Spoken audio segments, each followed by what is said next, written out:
Pengalaman spiritual itu tidak bersifat universal. Pengalaman spiritual itu bersifat individual. Itulah hebatnya para leluhur kita. Dibuatnya dasar negara kita ini Pancasila. Dibuatnya lambang negara kita burung Garuda. Itu ada filosofis yang sangat tinggi. Burung, binatang yang bisa terbang. Makanya tradisi Nabi Muhammad saat Mi'raj. Kan Nabi Muhammad juga cerita tentang burung yang bernama buraq. Kendaraan Rasulullah saat Mi'raj. Buraq dari kata barkun, artinya kilatan cahaya. Berarti kita harus terbang. Apa yang harus terbang? Bukan tubuh kita. Yang harus terbang adalah kesadaran pikiran kita, kesadaran tubuh kita, kesadaran jiwa kita. Karena yang akan menyatu dengan Tuhan Allah adalah kesadaran tubuh, kesadaran pikiran, dan kesadaran jiwa. Itulah penyatuan. Ini semua harus memenuhi 3 asas tadi. Asas koherensi, asas korespondensi, dan asas pragmatis. Pengetahuan itu tidak boleh bertentangan dengan akal pikiran kita yang sehat. Tidak boleh pengetahuan itu bersifat abstrak. Harus nyata dan bisa dibuktikan. Dan pengetahuan itu harus memiliki nilai manfaat.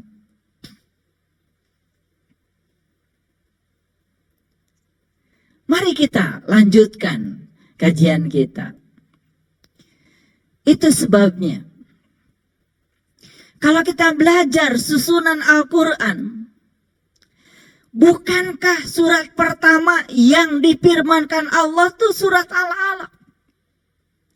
Iqra bismi rabbikal ladzi khalaq khalaqal insana min 'alaq. Iqra wa rabbukal akram alladzi 'allama bil qalam 'allamal insan malam ya'lam. Itu firman yang pertama. Tetapi susunan Quran kenapa tidak dimulai dengan sejarah turunnya Al-Quran? Kenapa tidak dimulai dengan Iqra? Pernah ada konflik kognitif di pikiran kita? Mungkin dulu kita belajar kenapa surat pertama yang diturunkan surat Al-Alaq. 5 ayat yang pertama. Karena surat Al-Alaq tidak 5. Masih ada lanjutannya. Tetapi kenapa susunan Quran kok dimulai dengan surat Al-Fatihah? Itulah hebatnya para leluhur kita. Karena dibimbing oleh wahyu.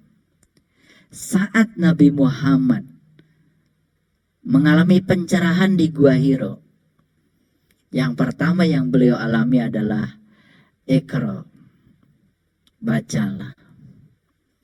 Iqra, bacalah. Iqra, bacalah. Siapa yang harus dibaca? Kalau dibaca, prosesi membaca itu adalah prosesi melihat. Karena tidak mungkin kita membaca tanpa melihat. Prosesi membaca adalah prosesi melihat.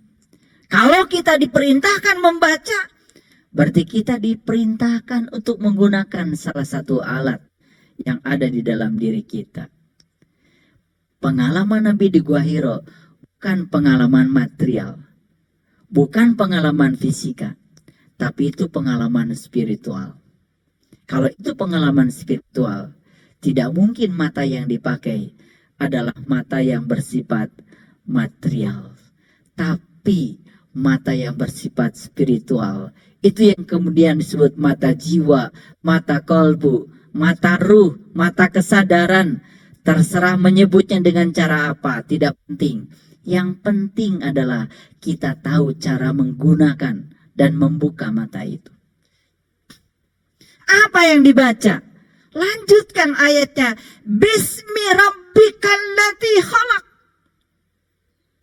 Apa yang dilihat? Yang dilihat adalah Tuhan yang telah menciptakan. Tuhan yang telah menciptakan. Bismi rabbikal ladzi khalaq. Khalaqal insana min 'alaq. Iqra wa rabbukal akram. Allazi 'allama bil qalam. 'Allamal insan ma lam ya'lam. Lihatlah olehmu Tuhan yang maha mulia yang akan mengajarkan kamu dengan penanya sendiri, yang akan mengajarkan kamu apa yang kamu tidak tahu.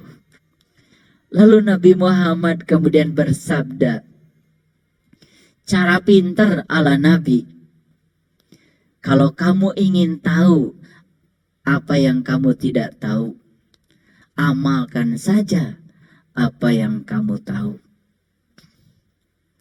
Itu metodenya pintar Nabi Muhammad.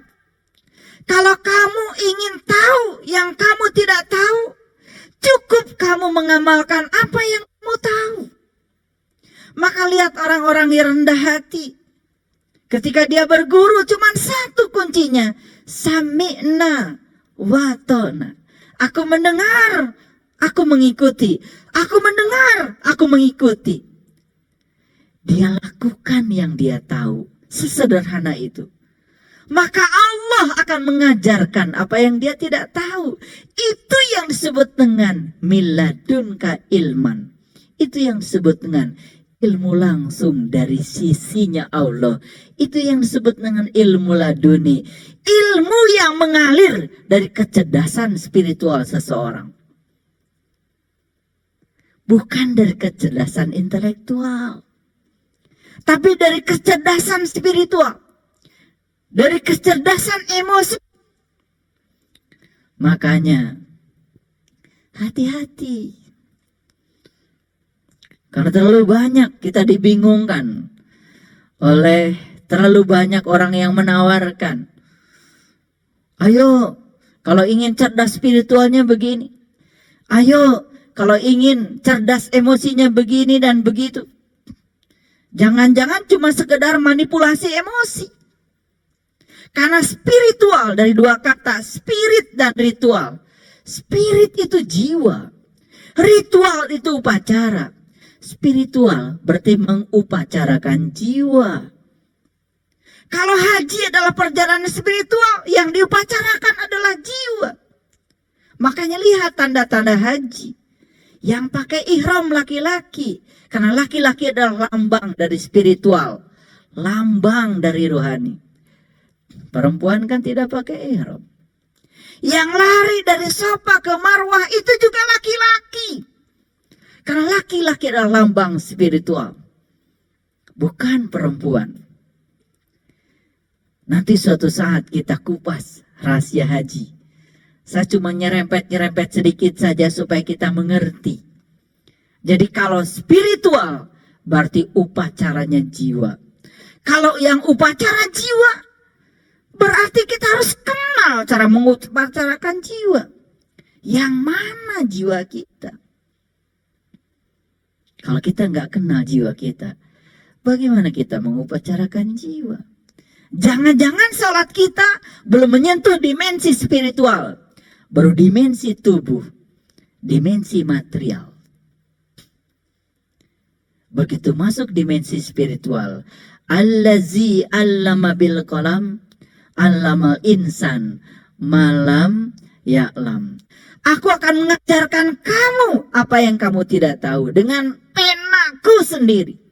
Dan aku akan mengajarkan kamu apa yang kamu tidak tahu. Jadi sebetulnya pengetahuan yang paling tinggi adalah pengetahuan yang langsung diajarkan Allah. Makanya puncaknya belajar itu cuma 4. 1, menjadi orang yang tidak tahu apa-apa. 2, menjadi orang yang tidak punya apa-apa. 3, menjadi orang yang tidak bisa apa-apa.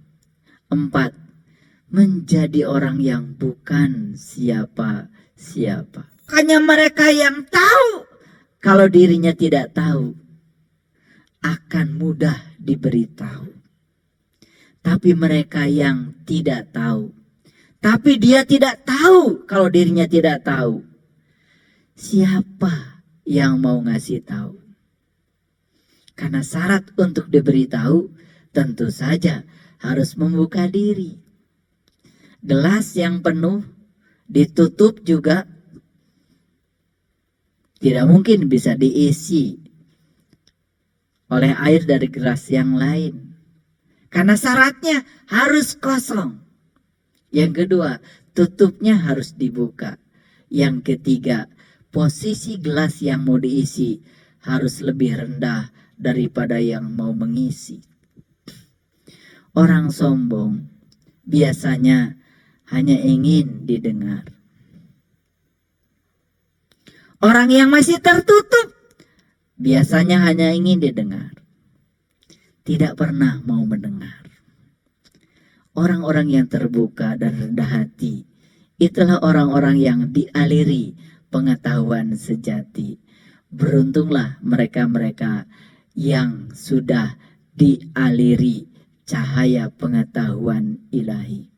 Itulah air dari surga. Itulah ma'ul hayat, air kehidupan yang akan mengalir pada setiap jiwa-jiwa yang haus akan pengetahuan sejati.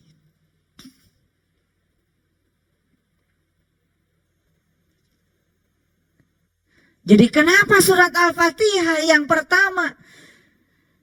Karena Quran itu untuk kita. Quran itu adalah petunjuk jalan. Kenapa surat Al-Fatihah? Subhanallah.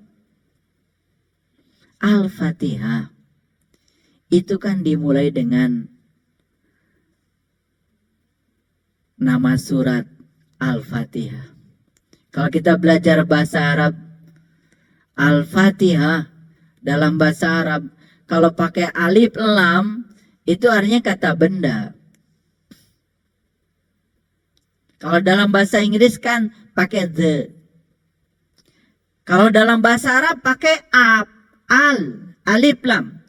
Al-Fatihah itu kata benda. Al-Fatihah bukan sekedar surat pembuka, tapi Al-Fatihah artinya adalah pembuka. Ayo kita lihat. Kalau pintu, alat pembukanya apa? Kunci. Besar apa kecil kunci? Kecil saja. Rumah kita yang besar, walaupun pintunya besar, tapi kuncinya kecil. Nah, saking kecilnya itu kunci, biasanya suka lupa naruh. Giliran mau masuk rumah, baru ingat kunci. Sering disepelekan, bahkan sering jatuh itu kunci. Makanya yang menyepelekan kunci biasanya tidak bisa membuka pintu. Kalau tidak bisa membuka pintu kan tidak bisa masuk rumah. Sedangkan kolbunya orang yang beriman, kata Allah, itu adalah rumahku. Qalbul mu'min baitullah. Setiap rumah ada pintunya, setiap pintu adalah kuncinya. Kuncinya kecil saja. Para nabi, para rasul diutus ke semesta ini untuk membagikan kunci. Kunci apa? Kunci pembuka mata kolbu. Maka rahasia kunci pembuka mata kolbu diletakkan di surat Al-Fatihah. Itu kenapa surat Al-Fatihah menjadi surat yang pertama. Makanya surat Al-Fatihah terdiri dari 7 ayat. Di balik angka 7, disitulah rahasianya Baitullah. Makanya angka 7 kemudian diabadikan menjadi 7 kali tawaf. Ayo yang pernah haji, ayo yang pernah umroh, pernah nggak bertanya, kenapa saya mesti tawaf 7 putaran? Kenapa saya tawaf mulainya dari Hajar Aswad dan berakhir di Hajar Aswad? Pernah bertanya seperti itu? Mereka yang tidak bertanya tidak akan pernah dialiri jawaban. Makanya pergi ke sana cuma muter saja. Apa yang muter? Yang muter ya tubuh. Yang diputeri apa? Yang diputeri juga Ka'bah. Ka'bah materi, yang berputar materi. Di mana dimensi spiritualnya? Itu sebabnya kita dikasih akal oleh Allah, dikasih pikiran yang cerdas oleh Allah. Kalau pikiran itu software, hardware-nya. Kalau akal itu software-nya. Coba kita lihat. Kambing punya otak gak? Anjing punya otak gak? Sapi punya otak gak?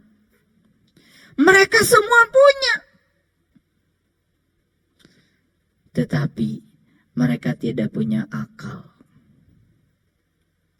Otak itu hardware-nya. Sedangkan akal itu software-nya. Ayo. Di mana software itu nempel? Di hardware. Kita punya HP. Coba. Sekarang orang sudah iPhone keberapa? Softwarenya pun di-upgrade setiap saat. Bahkan operator sering menawarkan, mau di-upgrade kan gitu, mau diperbaharui kan gitu. Coba yang suka menolak pembaharuan, HP-nya jadi jadul. Orang udah kecepatan berapa, dia masih lambat. Karena apa? Gak di-upgrade softwarenya. Itu sebabnya akal kita, pikiran kita ditingkatkan kesadarannya. Kan itu software. Harus di-upgrade setiap saat. Pertanyaan, siapa yang bisa meng-upgrade software yang ada di otak kita yang bernama akal? Yang bisa meng-upgrade adalah diri kita atas kehendak Allah. Dari mana mulainya? Proses upgrading itu dari diri kita. Makanya di Quran selalu ada kata-kata Allah menghendaki siapa saja kepada cahayanya. Allah menghendaki siapa saja pada cahayanya. Awas, itu bukan kalimat pasif. Mungkin kita mengira kalau ada kata-kata Allah menghendaki siapa saja yang dia kehendaki, lalu Allah semena-mena menghendaki siapa? Tidak menghendaki siapa? Tidak seperti itu. Karena Allah akan menghendaki mereka-mereka yang punya kehendak. Makanya proses perubahan, proses pembaharuan harus dimulai dari diri kita sendiri. Begitu kita berkehendak untuk melakukan sebuah perubahan, itu sudah perubahan kecil. Dan ketika kita action melakukan perubahan, itu baru perubahan besar. Coba kita renungkan. Apa sih yang kita ingat ketika kita sholat?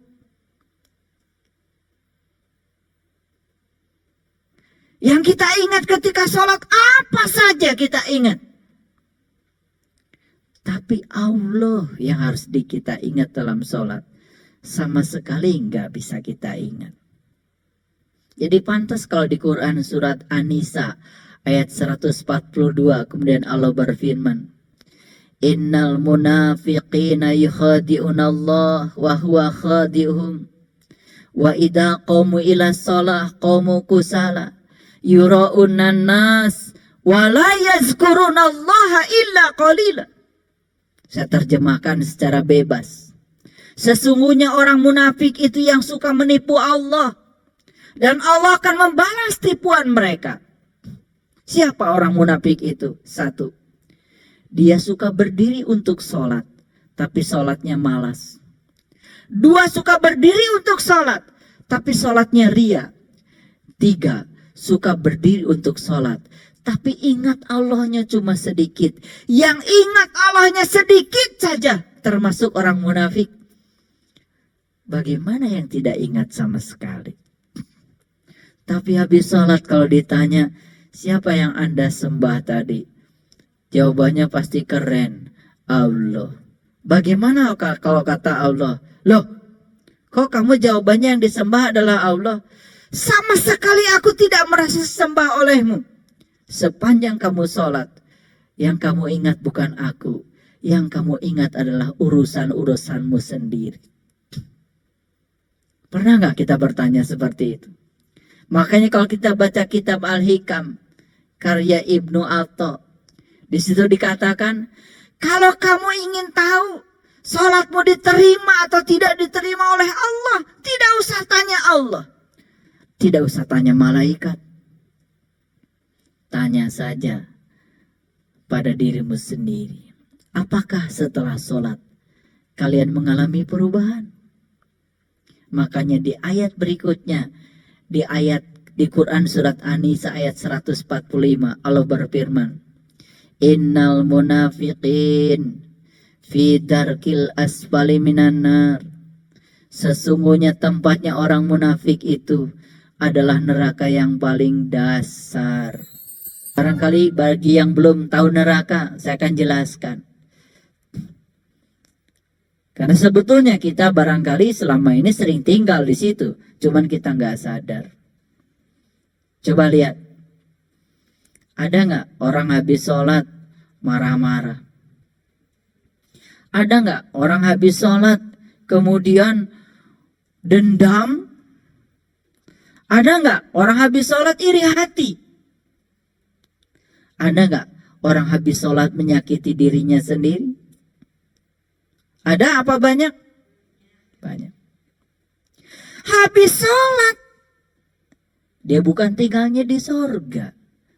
Tinggalnya di dalam neraka. Apa itu neraka? Neraka bisa jadi adalah tubuh dia sendiri. Saat di mana dia sedang menyiksa jiwanya sendiri. Kita dulu sering salah paham. Kalau kita marah sama orang, dikiranya kita sedang memamari orang. Padahal yang paling benar kita sedang merendahkan diri kita sendiri. Kita dendam sama orang, dikiranya kita sedang menjatuhkan orang. Yang paling benar kita sedang menjatuhkan diri kita sendiri. Itulah kelompok manusia yang menciptakan neraka untuk dirinya sendiri. Dia menciptakan api untuk membakar dirinya sendiri. Coba kalau saya tanya, suatu saat mungkin kita lagi di rumah, ada orang bawa obor, isinya minyak.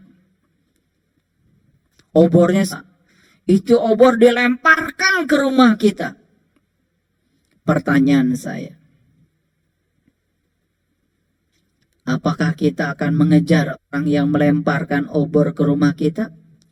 Atau memadamkan api yang datang di rumah kita? Memadamkan apa? Memadamkan api. Kalau ditanya selalu jawabannya benar. Tapi actionnya belum tentu. Kalau ada orang melemparkan obor ke rumah kita, bisa jadi yang dikejar adalah orangnya. Betul nggak? Iya. Masuk gang dikejar, masuk ini dikejar, pakai sepeda motor terus dikejar. Kita lupa. Rumah kita sudah hangus terbakar. Bukankah sering seperti itu kita? Ada orang izinkan diri kita terbakar oleh kemarahan orang lain. Bukan memadamkan diri kita sendiri. Itulah neraka ciptaan kita sendiri. Mereka yang sudah tinggal di surga tidak seperti itu. Saat orang lain marah pada dia, Tuhan, aku tahu. Saat orang itu marah kepada saya, tapi dia sedang merendahkan dirinya sendiri.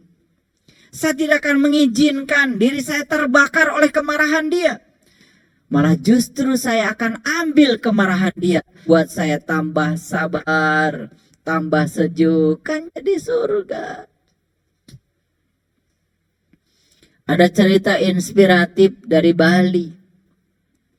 Ada sebuah pertanyaan dari para bijak di sana. Kalau ada orang yang ngasih kotoran sapi di rumah kita, apa yang mau kita lakukan?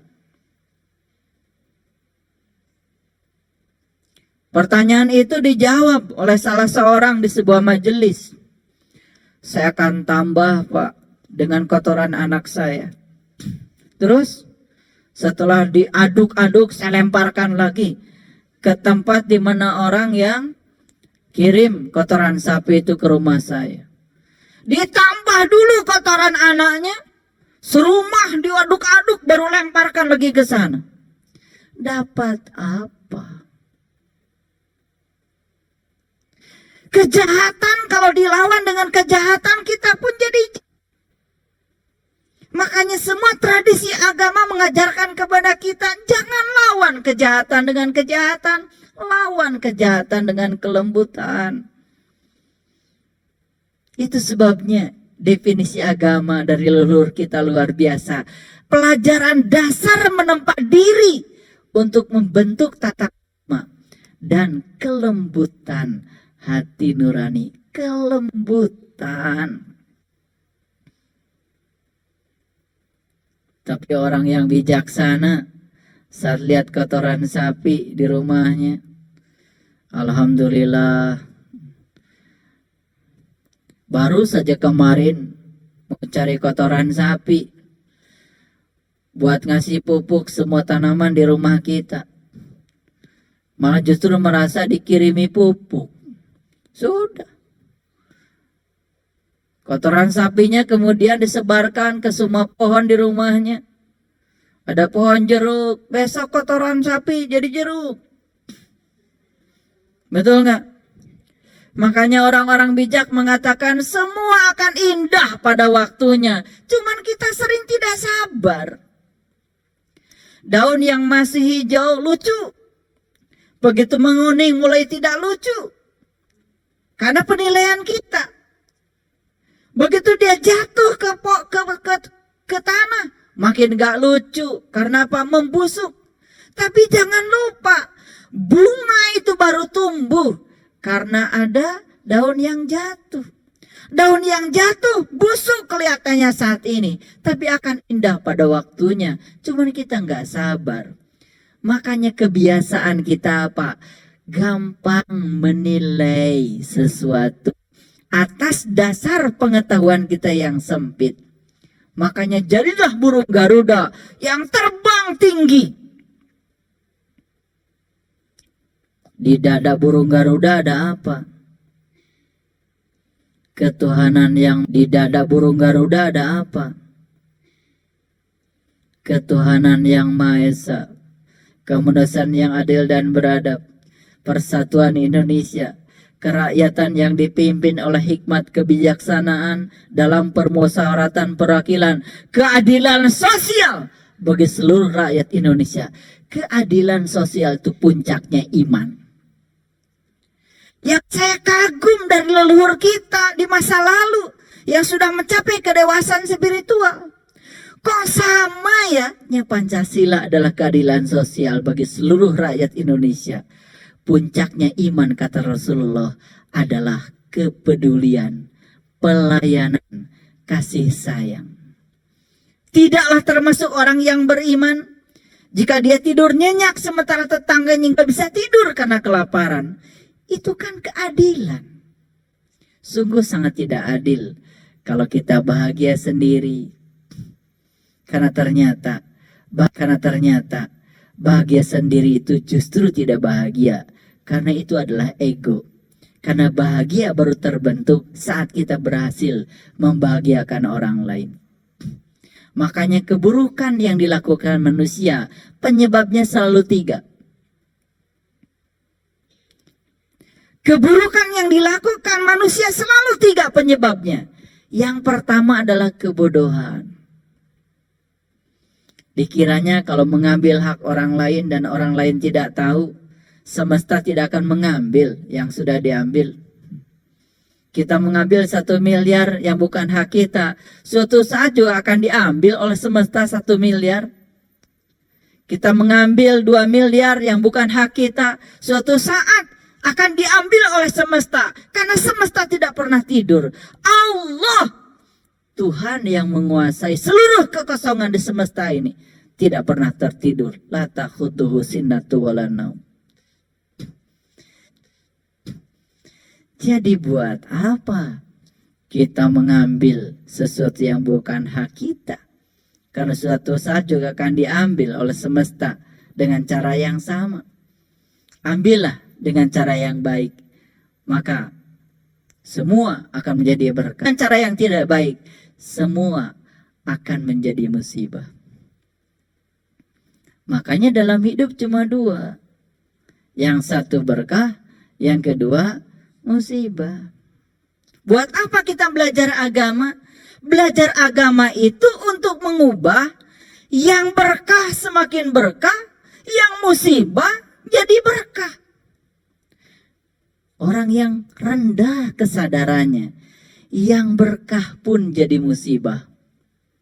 Apalagi yang musibah, tambah musibah. Betul nggak? Iya. Kenapa? Karena satu di dalam dirinya ada keserakahan, ada ketidakikhlasan.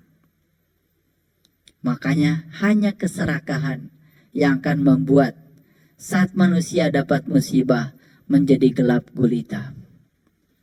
Tetapi mereka yang sudah ikhlas dalam kehidupannya saat datang musibah, justru musibah yang disebut dengan kegelapan. Lewat kegelapan dia tumbuh menjadi akar pohon yang kuat.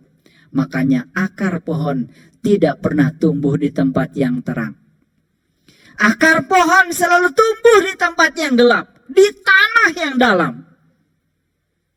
Coba kalau kita punya pohon, cabut dari tanah. Biarkan dia di tempat yang terang. Besok akarnya di tempat yang terang. Besok akarnya akan mati. Tapi ketika akarnya tumbuh di kegelapan, pohon menjadi hidup. Itu yang sering kita lupa. Karena kita biasa menyiram daun, tidak biasa menyiram akar. Makanya kalau kita merenung sedikit saja, alam semesta ini dibuat oleh ahli fisika, ahli kimia, ahli biologi, semua saintis, semua ilmuwan pelajari dari semesta apa?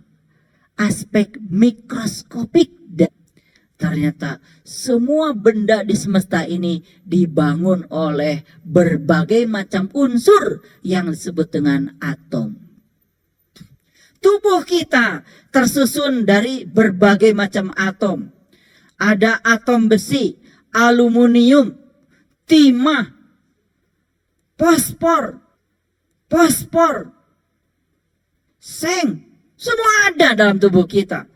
Semua unsur yang ada di semesta ada dalam tubuh kita. Ternyata tubuh kita ini percikan materi alam semesta yang maha luas. Makanya tubuh ini sering disebut dengan alam mikroskopik. Alam kecil, tempat kita tinggal. Mari kita lihat. Kalau unsur pembentuk semesta ini atom, kita belajar teori atom sedikit saja. Ada apa sih dalam atom? Di atom itu yang pertama ada inti. Dalam inti ada 2, ada neutron dan proton. Di luar atom ada yang namanya kulit atom. Disitulah tinggalnya para elektron. Siapa elektron? Elektron adalah warisan listrik yang bermuatan negatif. Proton adalah warisan listrik yang bermuatan positif. Proton selalu tinggal bersama neutron di inti atom. Elektron selalu berputar-putar di kulit. Elektron itu muatannya negatif. Makanya lihat orang-orang yang mengerti sesuatu kulitnya saja biasanya muter-muter dan selalu negatif. Sama, belajar agamanya kulitnya saja jadi keras. Belajar agama jadi kulitnya saja jadi dangkal. Gampang menyalahkan orang lain. Gampang menilai salah pada orang lain. Padahal semua sedang berproses dalam ruang dan waktunya masing-masing. Tidak ada positif kalau tidak ada negatif. Bahkan orang-orang bijak mengatakan, tidak ada guru kalau tidak ada setan. Jangan pernah berpikir agama bisa mengubah baik semua. Karena apa? Begitu semua semesta dihuni orang baik, semesta ini akan kehilangan keseimbangannya.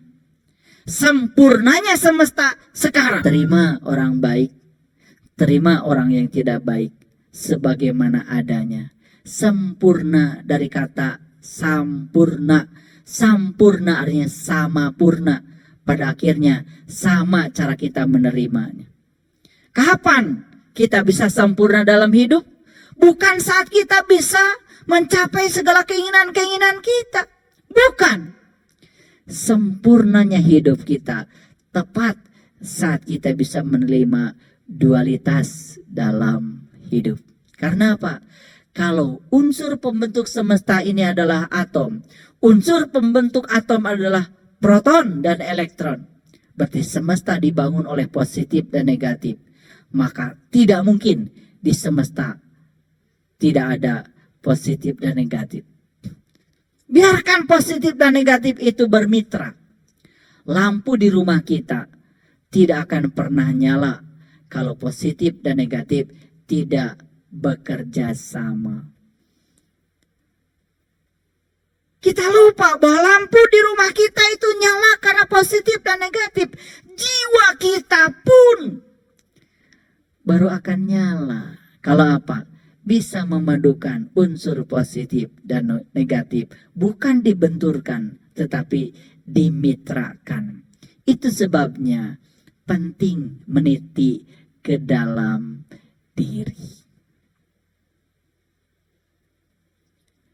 Jadi segala pengetahuan yang sudah kita tahu selama ini, jangan sekedar learning to know. Jangan sekedar belajar untuk tahu, tapi belajar untuk mengalami, learning to do. Lewat pengalaman itu, baik pengalaman salah maupun pengalaman benar, yang penting mengalami. Proses mengalami itu adalah proses saintifik. Anak kecil yang belum punya pengalaman di setrum listrik akan penasaran pada listrik. Betul nggak? Tapi suatu saat dia kesetrum saja sekali, dia baru merasakan. Tapi kalau dia belum kesetrum, diingatkan berkali-kali, awas nak itu setrum, awas nak itu setrum. Makin bingung pada dia. Begitu kita ngomong awas nak itu setrum, makin penasaran dia. Coba anak-anak kita, ingatkan tentang sesuatu yang berbahaya, bukan menjauh dari yang berbahaya, makin melekat. Tetapi selama pengalaman itu adalah pengalaman baik, dan itu tidak berbahaya di bawah kendali kita, harusnya biarkan saja dia mengalami yang salah untuk bisa merasakan yang benar. Anak kita pakai kaos kaki terbalik, biarkan saja. Pakai sepatu terbalik, biarkan saja. Itu learning to do. Jangan dirampok hak untuk salahnya. Jangan dirampok rasa untuk mengalami bagaimana pakai sepatu terbalik itu. Gara-gara sepatunya terbalik anak kita jatuh. Biarkan saja selama tidak bahaya. Nanti dia mengambil kesimpulan. Ternyata pakai sepatu terbalik itu nggak enak. Kapan dia bilang begitu? Kalau dia sudah mengalami pakai sepatu terbalik. Saat dia pakai sepatu tidak terbalik. Jadi pinter. Itulah learning to do yang akan mengantarkan manusia learning to be. Terbentuk karakter. Disinilah letaknya pendidikan karakter. Makanya bangsa ini, kalau ingin jadi berkarakter cuma satu. Biarkan semua orang mengalami pengalamannya sendiri-sendiri. Jangan usil. Kadang-kadang kita pengen pendidikan karakter. Tapi anak diajarin berenang di kelas, bukan di kolam renang. Bisa apa? Belajar agama cuman belajar ngapalin hadis, ngapalin Quran, ngapalin kitab. Kalau sudah habis kitab, bangga. No. Itu masih kulit. Itu masih elektron, itu elektron. Dan menurut Quran, penyakit kulit itu berbahaya. Kerang kalau dimakan, dalamnya tuh isinya satu piring gak kerasa. Betul gak? Apalagi pakai sambal. Malam-malam itu. Seger. Pengen lagi. Tapi ketelan satu kulitnya. Langsung ke rumah sakit. Kulit itu biasanya keras. Makanya lihat, yang baru di kulit belajarnya biasanya keras. Ini salah. Ini neraka. Ini bid'ah. Makanya kerakyatan yang dipimpin oleh hikmah dan kebijaksanaan. Mereka yang sudah mencapai kebijaksanaan, yang sudah luas pengetahuannya, dia cuma tersenyum saja saat melihat kontradiksi. Kenapa? Semua akan indah pada waktunya. Biarkan dia berproses dalam ruang dan waktunya sendiri-sendiri. Tidak ada justifikasi.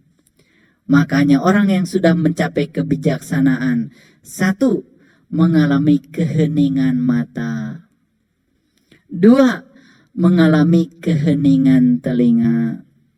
Tiga, mengalami keheningan lisan.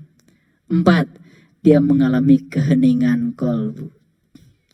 Lihat orang yang sudah hening matanya. Dia tidak melihat yang buruk. Dalam pandangan dia semuanya indah. Karena sudah hening. Lihat daun yang masih hijau indah. Karena dia sudah tahu prosesnya. Lihat daun yang sedang menguning indah. Lihat daun yang sedang membusuk indah. Karena apa? Dia tahu suatu saat pasti jadi bunga yang indah. Semua akan indah pada waktunya. Sudah hening gak mata kita? Sudah hening belum? Lihat orang yang sudah hening telinganya. Apa saja yang dia dengar indah. Dia bisa mengubah semua kata-kata buruk pun menjadi sarana bagi dia untuk mempercantik dirinya. Lihat orang-orang yang sudah hening lisannya. Tidak ada lagi umpatan yang datang dari mulutnya. Tidak ada lagi kata-kata kotor. Tidak ada lagi penghakiman, justifikasi. Dia ketika sholat cuma baca Maliki Yaumiddin. Hanya Engkau ya Allah yang berhak menghukum. Hanya Engkau ya Allah yang berhak menghakimi. Hanya Engkau yang berhak menilai. Semua diserahkan pada Allah. Apa haknya saya untuk menilai? Biasanya suka ada yang namanya kegenitan spiritual. baru belajar sedikit kan biasanya genit ya. Ini salah, ini neraka, ini surga. Kayak dia aja yang punya kapling surga dan neraka. Biasanya kan suka begitu, suka begitu. Ya kita yang ada di sini. Itu namanya kegenitan spiritual. Makanya belajar spiritual tuh disitulah harus pakai pembimbing. Supaya saat genik itu kan ada yang nyubit. Karena kadang-kadang ya, kalau di dimensi spiritual, belajar spiritual, itu nggak boleh ada kegenitan. Seperti Nabi Musa kan gagal belajar dengan Nabi Khidir. Itu diabadikan di Quran surat Al-Kahfi. Kalau baca Al-Kahfi dari ayat 67 ke atas itu cerita tentang Musa. Waktu mau berguru pada Nabi Khidir. Mursidnya Musa itu Khidir. Kan pertama kan Musa diminta janji oleh Nabi Khidir. Oke Musa, ini bahasa saya ya. Rangkuman intisari dari situ. Oke Musa, boleh kamu jadi muridku, tapi ingat, kamu tidak akan bisa sabar terhadap sesuatu yang kamu belum mengalaminya. Tapi dasar Musa juga murid yang kencang ya, pengen belajar. Apa kata Musa? Oke Khidir, terimalah aku sebagai muridmu. Insya Allah kau akan dapati aku orang yang sabar. Bener nih Musa, bener. Apa jadinya?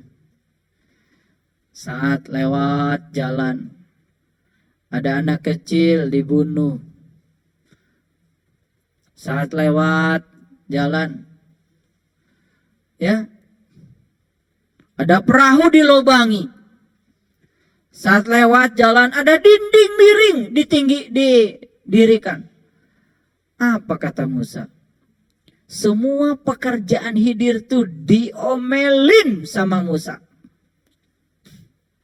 Semua pekerjaan Khidir itu dikomentarin sama Musa. Apa kata Khidir? Nah loh Musa, saya sudah bilang sama kamu, kamu tidak akan bisa sabar belajar denganku. Bagaimana kamu bisa sabar terhadap sesuatu yang kamu tidak punya pengetahuan tentang itu? Apa jadinya? Berilah kesempatan sekali lagi Khidir. Diberi kesempatan, gak sabar lagi. Akhirnya udah, kita berpisah saja. Nah, itulah dimensi spiritual. Belajar ilmu spiritual, ilmu sejati, itu kuncinya cuma satu. Samina wa atana. Apa yang diajarkan guru ikut. Karena guru pasti mengajarkan sesuatu yang sudah dialami. Bukan teori-teori yang masih ada, yang abstrak, bukan teori-teori abstrak. Yang diajarkan pasti yang sudah dialami. Makanya dalam peribahasanya orang-orang yang sudah mencapai kebijaksanaan dikatakan guru membukakan pintu, para murid masuk ke dalam pintu. Guru itu tugasnya membukakan pintu, silakan para murid masuk sendiri ke dalam pintu itu. Karena apa? Pengalaman spiritual tidak bisa diwakilkan, harus dialami sendiri-sendiri. Kembali lagi kepada Quran surat Al-Waqiah. Ketika nyawa sampai di kerongkongan, pada saat itu kamu harus melihat, aku bersamamu, tapi kebanyakan kamu tidak dapat melihat. Itu saat-saat yang sangat penting dan akan dialami oleh semua orang. Kematian sebuah kepastian. Justru kehidupan itu tidak pasti. Justru heran ya, lebih banyak orang menyiapkan untuk hidup daripada menyiapkan untuk mati. Uang yang punya kita, itu yang sudah dibagikan. dengan ikhlas membantu orang-orang yang butuh pertolongan. Yang ada di rekening kita, deposito kita itu misteri, belum tentu jadi uang kita.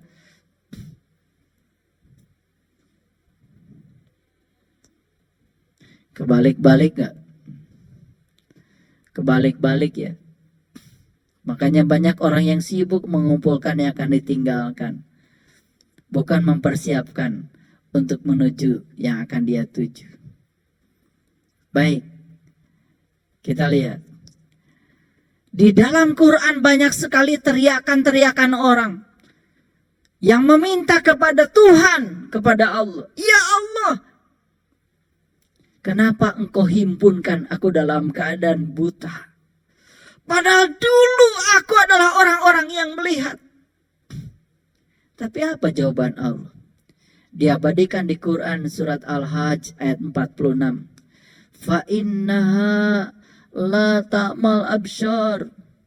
Fa innaha la ta'mal absyar. Walakin ta'mal qulubul lati fisyudur. Kata Allah, yang buta bukan matamu yang itu. Bukan matamu yang itu. Tapi yang buta adalah mata kesadaran. Yang buta adalah mata jiwamu, mata kalbumu. Itu sebabnya kalau cerita tentang kolbu, kadang-kadang banyak yang aneh. Kolbu disamaratakan dengan hati. Hati itu bahasa Arabnya kibdah, qobid. Kolbu ya kolbu. Kolbu sendiri sudah diberi definisi oleh Allah. Kolbul mu'min baitullah. Kolbu itu adalah rumahnya Allah. Setiap rumah ada pintunya, setiap pintu ada kuncinya. Itu sebabnya kita harus melakukan perjalanan ke dalam rumahnya Tuhan. Perjalanan ke rumah Allah dibagi dua. Satu perjalanan syariat, pergi ke Ka'bah. Itu hukumnya wajib bagi umat Islam. Perjalanan yang kedua adalah perjalanan ke dalam. Nah, banyak yang melakukan perjalanan keluar, tapi tidak sukses melakukan perjalanan ke dalam. Perjalanan keluar saja sudah banyak hambatannya. Dibatasi kuota, dibatasi oleh fisik yang tidak, dibatasi oleh waktu. Daftar tahun ini baru pergi. Itu perjalanan yang bersifat fisik saja. Yang bersifat syariat, itu saja begitu banyak hambatannya. Apalagi perjalanan yang bersifat spiritual ke dalam. Itu sebabnya di Quran surat Ali Imran Allah berfirman, Inna awala baitin wudi'a linnas lallati bibakata mubarakah.